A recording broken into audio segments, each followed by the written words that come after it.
بسم اللہ الرحمن الرحیم۔ السلام علیکم ورحمۃ اللہ وبرکاتہ۔ سلطان ذی قدر، مارکہ رتن بور میں اتنا خون بہا تھا کہ زمین سرخ ہو گئی تھی، پھر آپ کی اس جاگیر پر دشمن کیسے قابض ہو گئے؟ مجھے کچھ خبر نہیں۔ سلطان رکن الدین فیروز شاہ کو صرف ساغر و صراحیات تھے، یہ امرائے سلطنت کی ذمہ داری تھی کہ وہ بابا محترم کی جاگیر کی حفاظت کرتے۔ میں امور سلطنت پر نظر رکھوں یا تلوار لے کر دشمنوں سے جنگ کروں؟ سلطان رکن الدین اپنی ذات کو شراب کے پیالے میں اس حد تک ڈبو چکا تھا کہ اسے حکومت کی ذمہ داریاں بھی ایک بار گراں محسوس ہوتی تھیں۔ امرائے سلطنت آپ کے ماتحت و خدمت گزار ہیں۔ سیف الدین ایبک گفتگو کو اس کے منطقی انجام تک پہنچا دینا چاہتا تھا۔ جاگیر آپ کی ہے، پھر دوسرے اس کی حفاظت کیوں کریں گے؟ آج رتن بور گیا ہے، کل مالوا، لکھنوتی اور اجین بھی جا سکتے ہیں، اور پھر ایک دن دارالحکومت بھی۔ بس بس، سلطان رکن الدین نے سیف الدین ایبک کو چھڑک دیا۔ میں نے انتظامی امور کی ساری ذمہ داریاں ملکہ عالیہ کی سپرد کر دی ہیں۔ انہیں بتاؤ کہ قلعہ رتن بور ہماری عملداری کی حدود سے نکل چکا ہے۔ اپنے فرمانروا کی حالت مستی پر سیف الدین ایبک کا دل خون ہو گیا تھا۔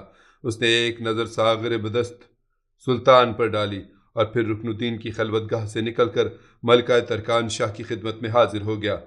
رتن بور کا نکل جانا ہی ہمارے حق میں بہتر تھا۔ جاہل ترکان شاہ بڑے عجیب انداز سے اپنے سیاسی گناہ پر پردہ ڈال رہی تھی۔ ہم اپنے وسائل ان علاقوں کے لیے استعمال کرنا چاہتے ہیں جو مکمل طور پر ہماری دسترس میں ہوں۔ رتن بور کا خطہ سرکاری خزانے پر ایک بوجھ تھا۔ میں نہیں جانتی کہ سلطان محترم نے ایک بیکار علاقے کو فتح کرنے کے لیے اتنا خون کیوں بہایا۔ سالار سیف الدین ایبک کی حالت غیر ہو گئی۔ اس کا دل چاہتا تھا کہ وہ اپنی تلوار کسی پتھر پر مار کر توڑ دے، اپنے سینے پر آویزاں سالاری کا تمغہ نوچ کر پھینک دے اور قصر سلطانی سے ماتم کرتا ہوا دہلی کی شاہراہوں پر نکل جائے۔ بیٹا سرکاری خزانے کو رقاصوں اور موسیقاروں پر لٹا رہا تھا، اور ماں سرکاری خزانے کا بوجھ کم کرنے کے لیے ان علاقوں سے دستبردار ہوتی جا رہی تھی جو اسلامی سلطنت کے استحکام کے لیے بے حد ضروری تھے۔ ملکہ عالیہ کو یقیناً خبر ہوگی کہ شہزادہ قطب الدین کی موت سے قصر سلطانی کے مکینوں میں شدید اضطراب پایا جاتا ہے۔ ترکان شاہ سے ملکی سالمیت کے موضوع پر بات کرنا بیکار تھا، نتیجتاً اس نے گفتگو کا رخ دوسری طرف موڑ دیا۔ پھر میں کیا کروں؟ ترکان شاہ کے انداز سے ظاہر ہو رہا تھا کہ جیسے شہزادہ قطب الدین کی موت کسی راستے چلتے جانور کی موت ہو، حالانکہ حساس دل اپنے پالتو جانور کی موت پر بھی اداس ہو جاتے ہیں۔ سالار سیف الدین ایبک ترکان شاہ کے جواب پر حیران رہ گیا، مگر اس نے فوراً ہی اپنا استعجاب پر قابو پا لیا اور نہایت محتاط لہجے میں ملکہ ہند سے مخاطب ہوا۔ سلطان مرحوم سے تعلق رکھنے والے کسی فرد کو بھی اس طرح کھلے میدان میں نہیں چھوڑا جا سکتا، وہ بیجا تشدد کا نشانہ بن جائے۔ کیا تو ان کا محافظ و نگران ہے؟ ترکان شاہ کا چہرہ اور لہجہ دونوں بگڑ گئے۔ یقیناً سیف الدین ایبک کے لہجے میں سپاہیانہ اعتماد تھا۔ تو نے ہمیں اپنی اطاعت و فرمانبرداری کا یقین دلایا تھا۔ ترکان شاہ کے لہجے میں وہی گراوٹ تھی جیسے سیف الدین ایبک کا فوج سلطانی کا سالار ہونے کے بجائے ملکہ ہند کا زر خرید غلام ہو۔ اگر میں اطاعت گزار نہ ہوتا تو اب تک قلعہ معلیٰ کا نقشہ تبدیل ہو چکا ہوتا۔ سیف الدین ایبک کے لہجے میں تلوار جیسی کاٹ تھی۔ تو کیا تو بغاوت پر آمادہ ہے سیف الدین؟ ترکان شاہ جوش غضب میں کھڑی ہو گئی۔ ہرگز نہیں، ایبک نے ملکہ ہند کی آنکھوں میں آنکھیں ڈالتے ہوئے جواب دیا۔ میں صرف یہ عرض کرنے کے لیے حاضر ہوا تھا کہ میرے نامزد سپاہی شہزادی عالیہ کی حفاظت کریں گے۔ یکایک سیف الدین کا لہجہ تحکم آمیز ہو گیا تھا۔ اور وہ افراد بھی میری نگرانی میں رہیں گے جن کا تعلق آقائے نعمت سلطان شمس الدین التمش کے خاندان سے ہے۔ امور سلطنت کی نگہبانی آپ خود فرمائیں، مجھے ان سے کوئی دلچسپی نہیں۔ میں نے خود ہی اپنے دست و بازو زنجیروں میں جکڑ لیے ہیں اور اپنی زبان پر مہر خاموشی ثبت کر لی ہے۔ میں اعتراف کرتا ہوں کہ میری بینائی زائل ہو چکی ہے اور ہونٹ پتھر کے ہو گئے ہیں، لیکن اگر کوئی سازشی ہاتھ شہزادی معظمہ کی طرف بڑھا تو میں بے دریغ اس ہاتھ کو کاٹ دوں گا، چاہے وہ ہاتھ معزز ترین رکن سلطنت ہی کا کیوں نہ ہو۔ تو پھر میں تجھے معزول کرتی ہوں۔ ملکہ ترکان شاہ غصے کی شدت سے کانپنے لگی۔ بساط سلطانی پر ایک پیدل کی حیثیت ہی کیا ہے؟ مجھے جو کچھ کہنا تھا کہہ چکا۔ یہ کہہ کر سیف الدین ایبک مڑا۔ آپ جو کچھ سوچ رہی ہیں بلا تاخیر اس پر عمل کیجیے۔ سیف الدین ایبک کی پشت ملکہ عالیہ کی طرف تھی۔ آج اس نے عزت و احترام کی ساری رسموں کو بالائے طاق رکھ دیا تھا۔ پھر افواج سلطانی کا سالار اسی حالت میں ترکان شاہ کے کمرے سے نکل کر چلا گیا۔ تھوڑی دیر کے بعد سینکڑوں مسلح سپاہی قلعے کے اس حصے کی طرف بڑھ رہے تھے جہاں شہزادی رضیہ سلطانہ کوشک فیروزی میں رہتی تھی۔ سلطان التمش نے یہ محل رضیہ سلطانہ کی ماں شاہ خانم کے لیے تعمیر کرایا تھا۔ دوسری طرف ترکان شاہ نے فوری طور پر اپنے امرائے سلطنت کا ہنگامی اجلاس طلب کر لیا تھا۔ اس اجلاس میں سلطان رکن الدین فیروز شاہ بھی شریک تھا۔ آپ حضرات کو معلوم ہے کہ افواج سلطانی کا سالار سیف الدین ایبک ہم سے باغی ہو چکا ہے۔ ملکہ ترکان شاہ نے انتہائی غضبناک لہجے میں کہا۔ یہ انکشاف سن کر تمام شرکا دم بخود رہ گئے۔ پھر جب حیرت و سکوت کی یہ کیفیت ختم ہوئی تو سلطان رکن الدین فیروز شاہ چیخ کر بولا، اس غلام کی یہ جرت! والے ہندوستان کا لہجہ نہایت تحقیر آمیز تھا۔ آپ نے اسے برطرف کر کے حوالے زندہ کیوں نہ کر دیا؟ میں اسے معزول کر چکی ہوں، مگر وہ خود سر میرا حکم ماننے کے لیے تیار نہیں۔ ملکہ ترکان شاہ کے چہرے سے شدید غصے کے ساتھ انتہائی بے کسی کا بھی اظہار ہو رہا تھا۔ ابھی کمرے میں ملکہ ہند کے الفاظ کی گونج باقی تھی کہ ترکان شاہ کا خدمتگار خاص داخل ہوا اور سر جھکا کر کھڑا ہو گیا۔ حاضرین مجلس کی نگاہیں خادم خاص پر مرکوز تھیں، جس کی آمد غیر متوقع تھی مگر بے سبب نہیں تھی۔ کیا بات ہے تغرل؟ ملکہ ترکان شاہ نے چونک کر اپنے خادم خاص سے پوچھا۔ ملکہ عالیہ کا اقبال بلند ہو۔ غلام یہ عرض کرنے کے لیے حاضر ہوا تھا کہ قلعے کے تمام محافظ سپاہیوں کو ہٹا کر فوجی چھاؤنی بھیج دیا گیا ہے۔ تغرل رک رک کر بول رہا تھا، اور یہ تبدیلی سالار سیف الدین ایبک کے حکم پر عمل میں آئی ہے۔ اب انہی کے پسندیدہ سپاہی قصر سلطانی اور قلعے کے تمام اہم مقامات پر پہرا دے رہے ہیں۔ پھر جیسے ہی تغرل کی بات ختم ہوئی، ملکہ ترکان شاہ ہذیانی انداز میں چیخ اٹھی، آپ لوگوں نے سیف الدین ایبک کی سرکشی دیکھ لی؟ یہ سب کچھ ناقابل برداشت ہے۔ سلطان رکن الدین فیروز شاہ اپنی ماں سے مخاطب ہو کر بولا، ملکہ عالیہ آپ اس احسان فراموش کی گرفتاری کے احکامات جاری کر دیجیے، وہ بدترین سزا کے لائق ہے۔ میں کسی ایسی زبان کو دہن میں باقی رہنے نہیں دوں گا جس نے وقار سلطانی کو مجروح کیا ہو اور جو آپ کی شان میں گستاخی کی مرتکب ہوئی ہو۔ ملکہ ترکان شاہ کچھ اور کہنا چاہتی تھی کہ وزیر اعظم نظام الملک درمیان میں بول اٹھا، بے شک سیف الدین ایبک کڑی سے کڑی سزا کا مستحق ہے، مگر اتنا تو پتہ چلے کہ آخر اس نے کس بات پر یہ باغیانہ روش اختیار کی ہے۔ نظام الملک بڑے ضبط و تحمل کے ساتھ اس سنگین صورتحال کو سمجھنے کی کوشش کر رہا تھا۔ کوئی وجہ نہیں؟ ملکہ ترکان شاہ نے کھلا جھوٹ بولا۔ ایبک کچھ دیر پہلے میرے پاس آیا اور کہنے لگا کہ وہ اپنی پسند کے سپاہیوں کو قلعے کی نگرانی پر متعین کرے گا۔ میں نے وجہ پوچھی تو بولا کہ آئندہ قصر سلطانی سے متعلق سارے امور اس کی مرضی پر سر انجام دیے جائیں گے۔ میں نے کہا یہ بغاوت ہے تو بولا کہ بغاوت ہو چکی۔ ملکہ ترکان شاہ نے نہایت ترنگامیزی کے ساتھ ایک بے بنیاد واقعہ اپنے امرائے سلطنت کو سنا دیا۔ سیف الدین ایبک واجب القتل ہے۔ جوش اضطراب میں سلطان رکن الدین فیروز شاہ اپنی نشست پر کھڑا ہو گیا۔ اب کسی وضاحت کی ضرورت نہیں، آپ اس کی گرفتاری کے احکامات جاری کیجیے۔ اپنے غصے کو ضبط کیجیے سلطان معظم، نظام الملک نے کچھ سوچتے ہوئے کہا۔ سیف الدین ایبک کی گرفتاری اتنی آسان نہیں۔ بالفرض آپ نے اسے زنجیریں پہنا بھی دیں تو ملک کا پورا سیاسی نظام تہوبالا ہو جائے گا۔ وہ افواج سلطانی کا سالار ہے۔ پھر سلطان رکن الدین فیروز شاہ نے انتہائی تند و تیز لہجے میں وزیر اعظم سے سوال کیا۔ میرے خیال میں پہلے اسے صفائی کا ایک موقع فراہم کیا جائے۔ نظام الملک نے ایک ہوش مندانہ تجویز پیش کرتے ہوئے کہا، اگر اس کی یہ سرکشی کسی غلط فہمی کا نتیجہ ہے تو اسے دور کر دیا جائے کہ یہی مصالحانہ روش ہمارے حق میں بہتر ہے، اور اگر اس کا جرم ثابت ہو جائے تو نہایت ہوشیاری کے ساتھ اسے زیر دام لایا جائے۔ ایبک کوئی گیدڑ یا لومڑی نہیں کہ شکاری کو دیکھ کر سہم جائے گا۔ وہ فیل مست ہے یا شیر نر، بیک وقت کئی آہنی جال توڑ کر نکل بھی سکتا ہے۔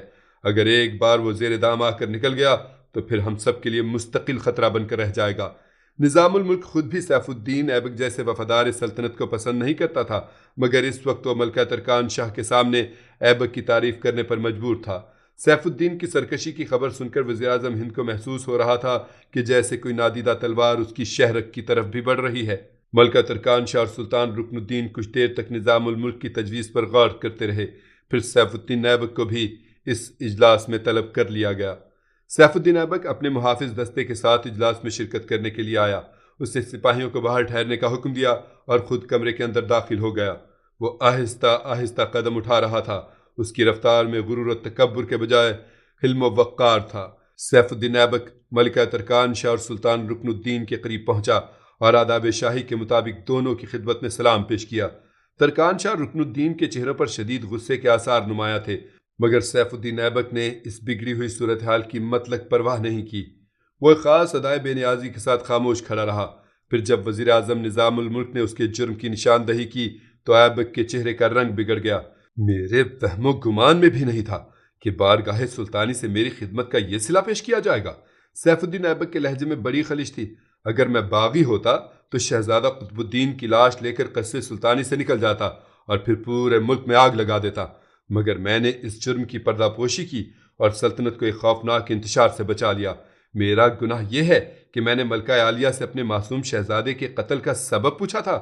آپ حضرات سے بھی بس یہی ایک سوال کرتا ہوں کہ میرے آقا کی نشانی کو اتنی بے دردی کے ساتھ خاک میں کیوں ملا دیا گیا؟ یہ کہہ کر سیف الدین ایبک نے وزیر اعظم نظام الملک اور دیگر امرائے سلطنت کی طرف دیکھا۔ ایبک کے اس سوال کا کوئی کیا جواب دیتا؟ سب کے سب سر جھکائے بیٹھے تھے۔ آخر تو کون ہے ہمارے معاملات میں دخل دینے والا؟ ملکہ ترکان شاہ شعلے کی طرح بھڑکی۔ تو محض ایک غلام ہے، اور غلام اپنے آقاؤں سے سوال کرنے کا استحقاق نہیں رکھتا۔ سلطان رکن الدین فیروز شاہ بھی اپنے سالار سے انتہائی تحقیر آمیز لہجے میں مخاطب ہوا۔ میری گردن میں صرف ایک شخص کا توقع غلامی ہے، سیف الدین ایبک نے بلند آواز میں کہا۔ سلطان مرحوم و مغفور کے اخلاقی عالیہ کا توق، ورنہ میں سیف الدین ایبک ہوں، ایک مرد آزاد۔